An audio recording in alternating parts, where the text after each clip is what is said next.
10th class ध्यान देंगे।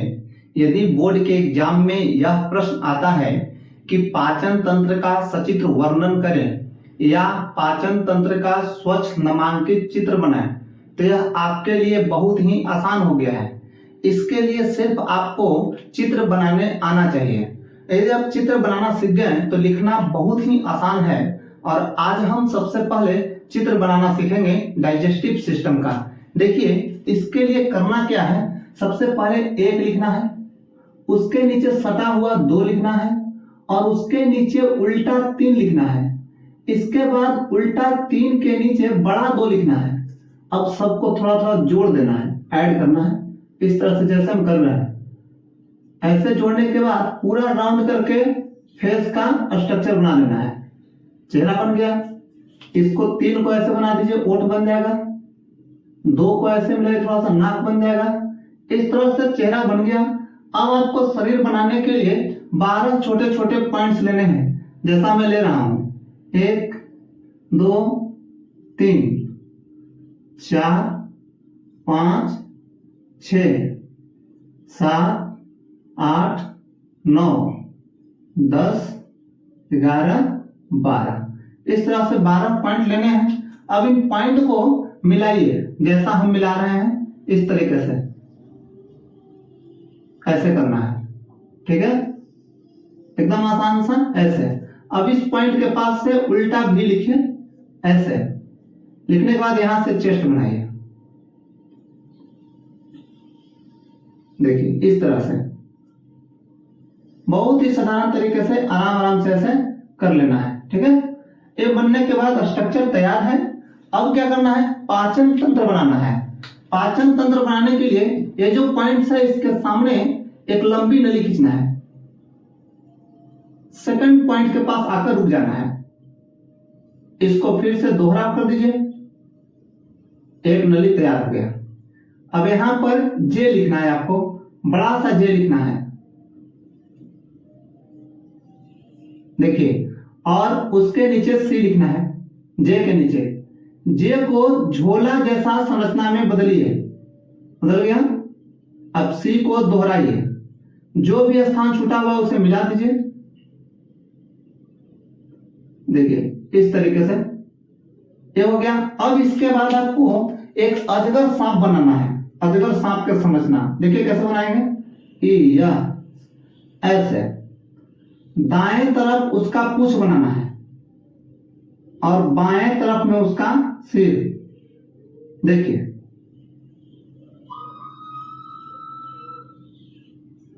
बाएं तरफ में इसका सिर बना देंगे। सिर थोड़ा मोटा होगा, इस तरह से बन गया। अब इसके नीचे डोड़वा सांप बनाएंगे। डोड़वा सांप समझते हैं, मिलता है बरसात के दिन में, नाला नाला में मिलेगा। ऐसे बनाइए, ये बन गया और ऐसे जोड़ देंगे। डोड़वा सांप को कंप्लीट करिए।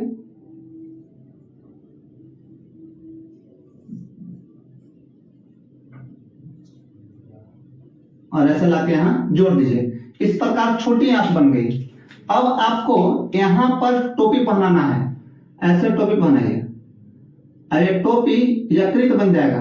क्या बन गया, यकृत। यकृत के अंदर आपको गैल ब्लैडर बनाना है। सिर्फ ऐसे गोल करिए और ऐसे नली निकाल दीजिए। सिंपल, एक गैल ब्लैडर बन गया। इस प्रकार स्ट्रक्चर लगभग बन गए हैं। ऊपर के संरचना बनाना है। देखिए, ऊपर के संरचना में मुंह के पास आप ऐसे गोल स्ट्रक्चर बनाइए। दोनों तरफ से कवर करिए।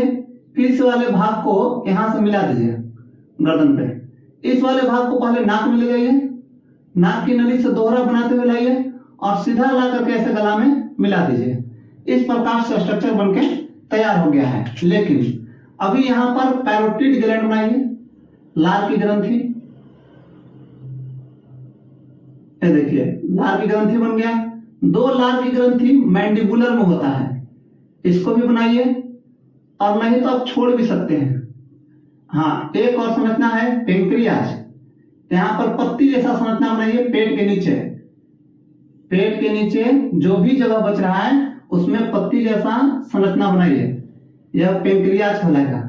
इस प्रकार पूरा डाइजेस्टिव सिस्टम बनके तैयार है। अब नामकरण कर लीजिए। नामकरण करने के लिए देखिए मुंह है तो लिखेंगे माउथ या बकल कैविटी, माउथ या बकल कैविटी।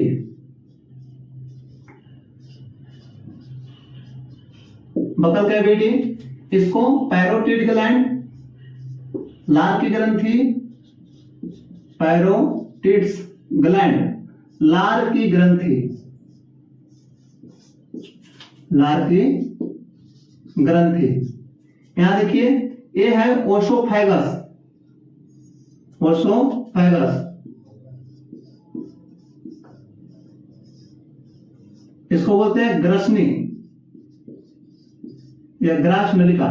ग्रसनी है यहां पेट, ग्रसनी अगर कहां होता है पेट में, स्टमक, अमाशय, अमाशय।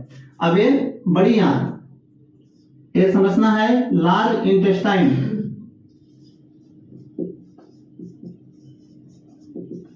इंटेस्टाइन बड़ी आंत। और देखिए बड़ी आंत का ही एक समझना है मलाशय, इसको बोलते हैं रेक्टम, रेक्टम मलाशय। और मलाशय खुलता है मल द्वार के रूप में, एनस, मल द्वार। देखिए बड़ी आंत का एक भाग है अपेंडिक्स, इसको बोलते हैं अपेंडिक्स, अपेंडिक्स। अब आइए छोटी आंत में, यह जो स्ट्रक्चर दिख रहा है लाल रंग के, यह है छोटी आंत, स्मॉल इंटेस्टाइन।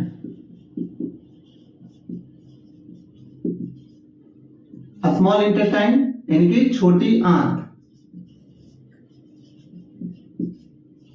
छोटी आंत। अब देखिए यहां पर छोटी आंत का एक भाग है डिओडेनम, सी आकृति वाला नली, डिओडेनम, हिंदी में पकवास है, पकवास है। अब देखिए ये बच गया यकृत, लीवर, ब्लैक वाला क्या है लीवर, यकृत, यकृत। यकृत में है गैल ब्लैडर, पित्ताशय, ग्रीन कलर का दिख रहा है ना, पित्ताशय, गैल ब्लैडर।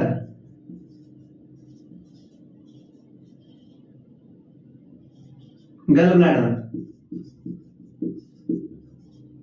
पित्ताशय। अब एक संरचना बच रहा है यहां पेंक्रियाज, पेंक्रियाज अग्नाशय, पेंक्रियाज अग्नाशय। इस तरह से हम नामांकन कर लेंगे और पूरा एक स्वच्छ नामांकित चित्र बन जाएगा। यहां से भी आपको 5 नंबर प्राप्त हो सकते हैं। चलिए इसके बाद हम लोग इसका व्याख्या सीखेंगे। तो व्याख्या करने के लिए सिर्फ आपको फोटो याद होना चाहिए और कुछ याद करने की आवश्यकता नहीं है विशेष रूप से। देखिए पहले डाइजेस्टिव सिस्टम क्या है, पाचन तंत्र। तो मुंह से लेकर के मल द्वार तक फैले हुए नली को हम लोग आहार नाल कहते हैं, जिसमें कई प्रकार के पाचन अंग और ग्रंथियां, सहायक ग्रंथियां मिल करके डाइजेस्टिव सिस्टम का निर्माण करती है। क्या है कि मुंह से लेकर के मल द्वार तक फैला हुआ 8 से 9 मीटर लंबी नली आहार नाल कहलाती है, जिसमें पाचन अंग और सहायक ग्रंथियां मिल करके डाइजेस्टिव सिस्टम का निर्माण करती है। अब कौन कौन सा अंग है, तो पहला है बकल कैविटी, कौन दिख रहा है बकल कैविटी। देखिए बकल कैविटी, बकल कैविटी दोनों जबड़े से मिलकर बनती है। ऊपरी जबड़ा और निचली जबड़ा के बीच में रिक्त स्थान होता है, उसे बकल कैविटी कहते हैं। नहीं याद हो ऐनक के सामने जाके मुंह खोल के देख लीजिएगा, इसमें दांत, जीभ और लार की ग्रंथि शामिल होता है। अब हम लोग दांत के बारे में लिख लेंगे। दांत दोनों जबड़े पर सजा हुआ मोती जैसा कठोर संरचना है, कैल्शियम फॉस्फेट का बना होता है और मनुष्य में 4 प्रकार के दांत पाए जाते हैं। एक चूहा वाला दांत होता है, चूहा के आगे दांत होते हैं ना, वैसा उसको इंसीजर कहते हैं, चूहा वाला दांत इंसीजर। शेर के पास मांस चीरने के लिए 2 दांत आगे निकले होते हैं, या कुत्ता के पास भी होता है बड़ा सा केनाइन, यह मनुष्य के पास भी होता है लेकिन उपयोगी नहीं है। फिर उसके पीछे होते हैं प्रीमोलर और सबसे पीछे होता है चबाने वाला दांत मोलर। इंसीजर, केनाइन, प्रीमोलर और मोलर, 4 प्रकार के दांत होते हैं और 2 बार निकलते हैं। एक बार बचपन में दूध के दांत निकलता है जिसकी संख्या 20 होती है, और 2 साल से 8 साल के बीच में वो दांत गिर जाता है और परमानेंट दांत निकलता है जिसकी संख्या 32 होती है। अब हम लोग जीभ देखेंगे। जीभ क्या है? तो यह 5 से 6 इंच लंबा चपटा मांसल संरचना है और भोजन को उलटने पलटने का काम करता है, यानी लार के साथ भोजन को मिक्स करता है। यह स्वाद भी लेने का काम करता है। जीभ में 3 प्रकार के टेस्ट आते हैं, 3 प्रकार का स्वाद चखा जाता है, खट्टा, मीठा और तीता। सबसे पहले मीठा स्वाद आता है जीभ के अग्रभाग में। रसगुल्ला लिए, थोड़ा सा चटें, मीठा। क्यों? क्योंकि अग्रभाग में ही मीठा है और सबसे पीछे तीखा और किनारे पार्श्व भाग में खट्टा स्वाद आता है। ये जीभ का मुख्य कार्य है। अब इसके बाद है लार की ग्रंथि। 3 जोड़ी लार की ग्रंथि होता है। देखिए, एक जोड़ी यहाँ है पैरोटिड लार की ग्रंथि, 2 जोड़ी यहाँ है सबमैंडिबुलर और एक जोड़ी होता है जीभ के नीचे, उसको बोलते हैं सबलिंगुअल। 3 जोड़ी लार की ग्रंथि होते हैं। इससे लार का स्राव होता है। लार एक प्रकार के अम्लीय तरल पदार्थ है। लार में टाइलिन और एमाइलेज नामक एंजाइम पाए जाते हैं। टाइलिन और एमाइलेज एंजाइम पाए जाते हैं जो भोजन का पाचन मुंह में प्रारंभ करते हैं। भोजन का पाचन मुंह से प्रारंभ होता है। चलिए नेक्स्ट अब क्या है? ओसोफेगस, ग्रसनी या ग्रासनली। ग्रसनी जो है यह गुलेट से प्रारंभ होता है, निगल द्वार से। देखिए, इसको बोलते हैं गुलेट, निगल द्वार। गुलेट से प्रारंभ होकर के और स्टमक तक फैला होता है ना, यहाँ तक स्टमक तक फैला होता है। इसे हम लोग ओसोफेगस कहते हैं। यह 10 से 15 सेंटीमीटर लंबी नली होता है। इससे भोजन संकुचित होते हुए नीचे की ओर उतरता है। इस क्रिया को पेरिस्टेलिस कहते हैं। जब भोजन संकुचित होकर नीचे उतरता है तो उसको पेरिस्टेलिस कहते हैं। अब क्या है? स्टमक। हमारा स्टमक जे आकृति का थैला, देखिए जे आकृति का थैला है जिसमें 4 से 5 घंटा में भोजन पच करके कायमा में बदल जाते हैं। कितना देर? 4 से 5 घंटा में भोजन पच करके कायमा में बदल जाते हैं। पेट को हम लोग जठर कहते हैं और जठर से जठर रस का स्राव होता है।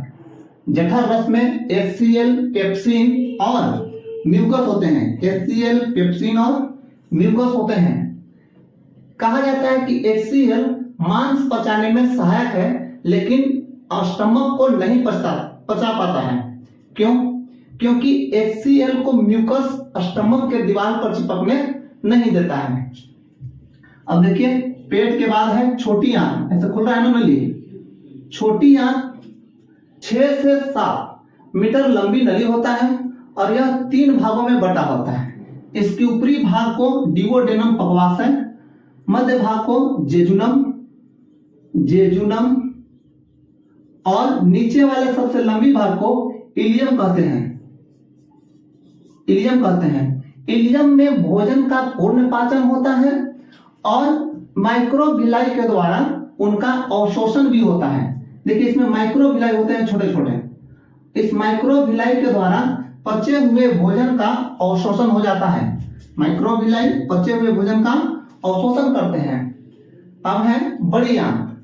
बड़ी आंत जो है यह 1.5 मीटर लंबी नली होता है, यानी कहें कि 5 फीट लगभग लंबी नली होता है। चपटी और चौड़ी होता है।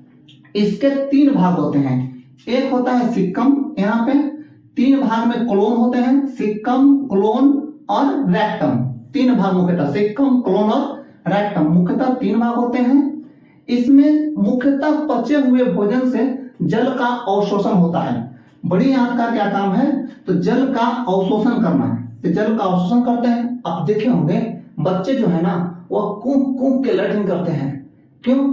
क्योंकि वह पानी तो पहले कम पीते हैं और दूसरी बात उनके भोजन से बड़ी आंत के द्वारा जल का अवशोषण हो जाता है। परिणाम स्वरूप मल सूख जाता है और बहुत ही बल लगाकर तब मल का त्याग करते हैं। तो यह है हमारा बड़ी आंत। बड़ी आंत के बाद आता है रेक्टम, मलाशय। बड़ी आंत अंतिम रूप से फूल करके एक थैलानुमा संरचना बनाते हैं जिसे हम मलाशय कहते हैं। इसमें पचा हुआ भोजन अंतिम रूप से मल के रूप में जमा होता है। मलाशय शरीर से पीछे क्या होते हैं, गुद्दा द्वार एनस के रूप में खुलते हैं। एनस में अवरोधनी पेशी होता है जिससे एनस सिकुड़े रहते हैं और आवश्यकता पड़ने पर फैलते हैं। अब देखिए अपेंडिक्स है, बड़ी आंत का भाग। अपेंडिक्स एक प्रकार के अवशेषी अंग है, यानी कि पहले कच्चा घास सेलुलोज पचाने का काम करता था, आज इसका कोई उपयोग नहीं है। तो अपेंडिक्स एक प्रकार के अवशेषी अंग है, बेकार अंग है, और यह दाएं तरफ सिक्कम से जुड़ा होता है। किससे? यहाँ पर सिक्कम होते हैं, सिक्कम से जुड़ा होता है। इस प्रकार हम लोग डाइजेस्टिव सिस्टम का वर्णन कर लिए हैं, लेकिन आपको थोड़ा सा ग्रंथि के बारे में भी लिखना पड़ेगा। यकृत और पेंक्रियास दो ग्रंथि हैं। देखिए यकृत के बारे में, लीवर मनुष्य का सबसे बड़ा ग्रंथि है जो लगभग 1.5 kg का होता है और दो असामान्य पाली में बटा होता है। छोटा वाला है और एक बड़ा वाला है, दो असामान्य पाली में बटा होता है। इसमें सभी प्रकार के विषाक्त पदार्थ का निर्माण होता है, जैसे यूरिया, यूरिक एसिड, पीत, ये सभी पदार्थ इसमें निर्मित होते हैं। पीत मुख्यतः यकृत में बनते हैं लेकिन पित्ताशय में जमा होता है।